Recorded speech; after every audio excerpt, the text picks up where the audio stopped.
A very excellent book on church history is offered here by the late Father Alexander Schmemann. Now, he was an Orthodox professor of theology, of dogmatic theology, but before that, he was also a professor of church history.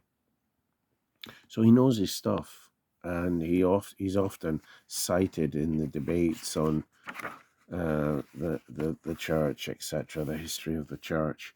This book offers quite an exciting sweep of church history and a very fair sweep of church history. He's not simply one of these overly simplistic polemicists that's going to say the sun shines out of orthodoxy and it can do no wrong and it's never made any mistakes and it's all those heretic Catholics that are the problem. You don't get a tone of that. Certainly he's a convinced Orthodox, of course, but he is very fair at the same time, as he looks at the various controversies. So this is what you're going to get. I spent 3 hours in this last night, and it just really held me. And it answered a lot, I felt it answered a lot of questions on this, the Roman Catholicism issue. Why, the papacy versus the conciliar model of the East. It was fantastic. One thing I also liked about it was his treatment of monastic theology. Doesn't get into extreme waffle. He covers that in a page and a half, and then that leads naturally on to the development of Mount Athos, beginning with the 10th century.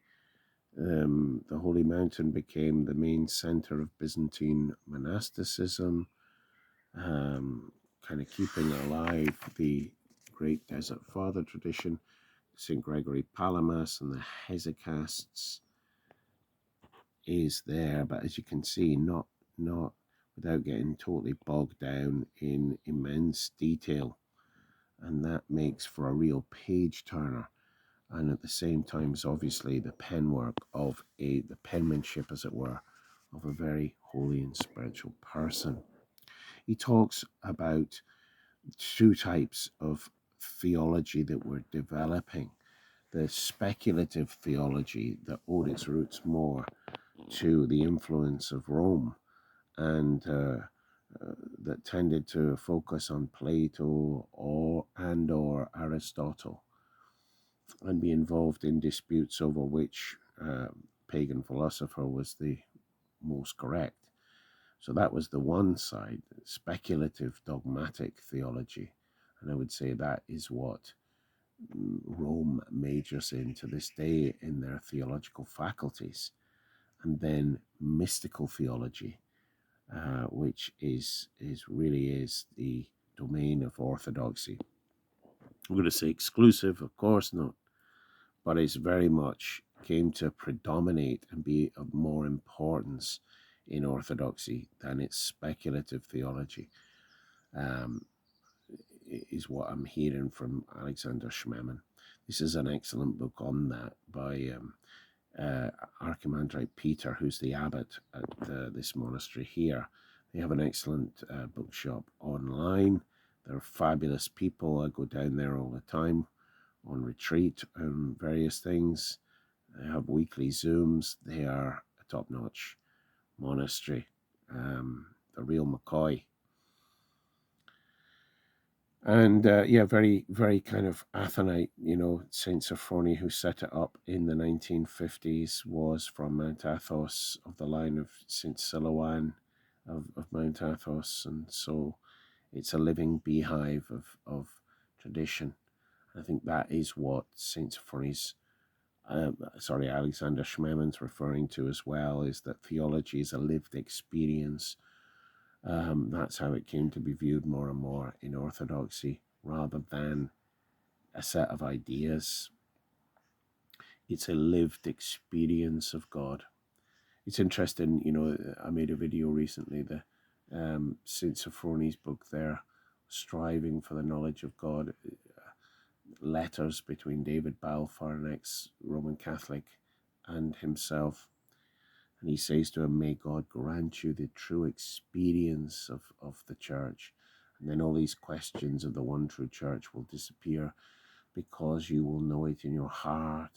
And whenever you speak about it or think about it, you will refer to your heart experience of the church.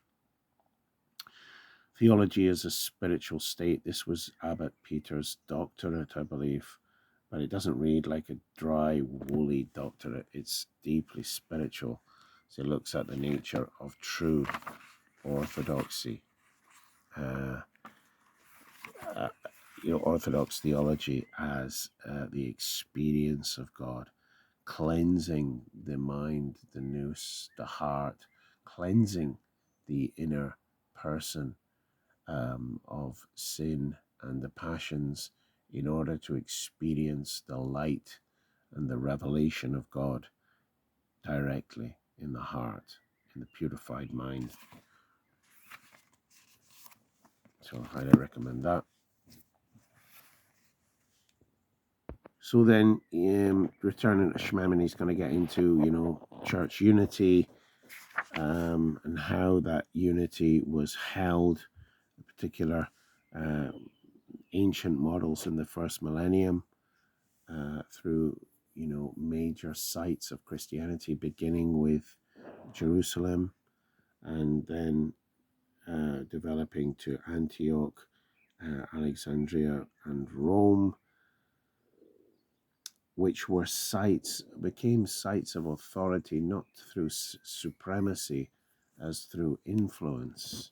They were centers where evangelization spread from. And then he's going to deal with the whole Roman question. Now, I'm not going to go into huge depth. I'm no expert like Schmemann, but I just thought, this take is I really like what Schmemann's saying. Even if later on down the road I'll disagree with him perhaps, but he presents a case very clearly that what you have going on between East and West is different ecclesiologies developing through different geographies and historical contexts. And at first they coexist. So perhaps they can learn to coexist in the future, who knows? But at first they coexist. And he argues that the Roman Catholic model, because you have the collapse of the Western Roman Empire with the barbarian invasion and all the rest of it. Again, I'm not an expert on these things, but that happens earlier than the collapse of the Eastern Empire by the Turkish invasion in 1453 of Constantinople. That's basically game over for the Christian Roman Empire at that point.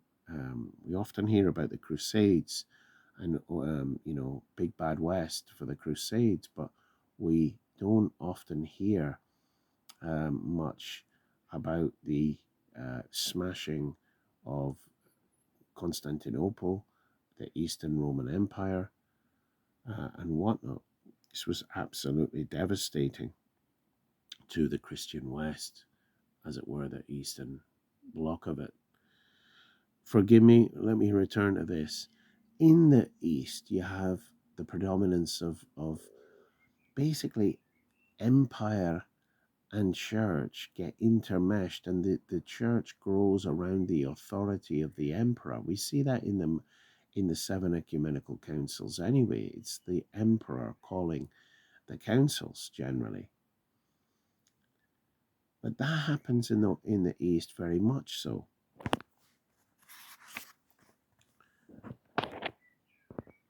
And the East know where they stand because they're under the emperor. They stand around the power of the empire, the Christian empire, and the Greeks.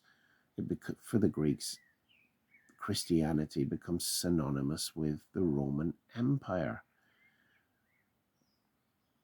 And although there was imbalance in this, says Schmemann, and it wasn't all mapped out, this worked in in, shall we say, Eastern Orthodox ecclesiology. And they felt at home and stable with all of this. In the West, though, where there was the dissolution of the Roman Empire, papal primacy developed much more. It had already been there, there'd always been an overtone of it in different ways, and it was tolerated by the Eastern patriarchs, etc., who didn't really understand it because they were working on a different ecclesiological model. And he says they thought, the Eastern patriarchs, etc., just thought, well, this is the Romans just, making sure they have power and control in the West, etc. And it's no big deal because say what they want, we look to the emperor anyway. Let them have their cake, let them have their ecclesiology, and let's hold the church together, as it were. It's not our concern, it's not our business. And more, the Eastern Orthodox were not really interested in what was going on in the West. It wasn't their concern.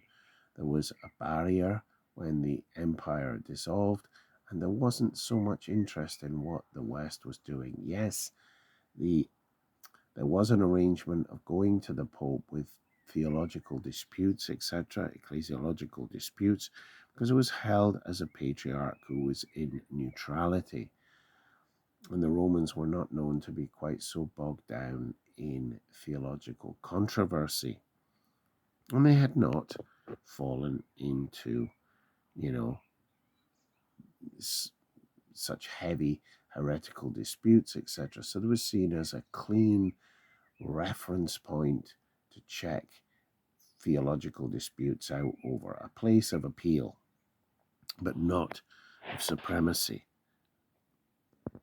And Schmemann goes on to argue that by the time, so there's that loss of communication here, look, and by the time the Eastern Orthodox Church kind of, let's say, got its act together, but really decided, hey, let's see what's actually going on here. These papal claims are out of control.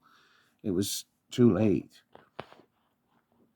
The Turks were on the doorstep, and they were facing. That was all their concern: the rise of what was going on in Asia, the Turkish invasion, the rise of Islam, on their doorstep. They had enough to take care of without sticking their nose in Western ecclesiology. The West evolved differently around the Frankish kings, with the Pope presenting himself as the authority over church and state. And this develops more and more. And as I say, by the time, or as Schmemann says much better than me, but by the time the Orthodox are saying, hey, come on now, this ecclesiology of yours is getting very excessive, very supremacist, and very unbiblical, but unconciliar. It's not what we've had. It's not what we know. And it's now getting heretical. At this point, the Orthodox are also needing the help of the West. They're looking to the West for some last minute help with the rise of Islam and the Turkish invasion. And that was the Council of Florence under extreme duress and the likes. They sign various things and agree to end the schism of 1054 and whatnot, but the terms and conditions are not accepted, and Mark of Ephesus famously doesn't sign, and all of that really goes into this detail in quite an exciting way, but a shorthand way. Some historical books, they get really bogged down. It's nice to see the Eastern Orthodox take of church history from the apostles right up to the development of, well, the Russian Orthodox Church, and that's where he leaves it.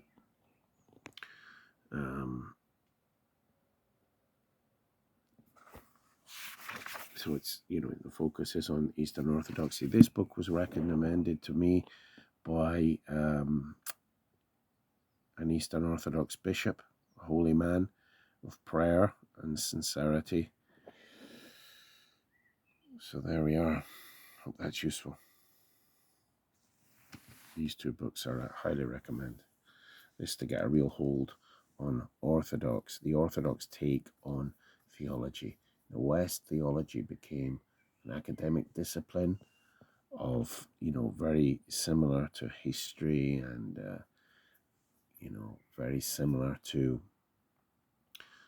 just speculative science, as it were. In the East, it always retained that mystical dimension of experience, an encounter of purgation, purification, and enlightenment by union, direct union with God.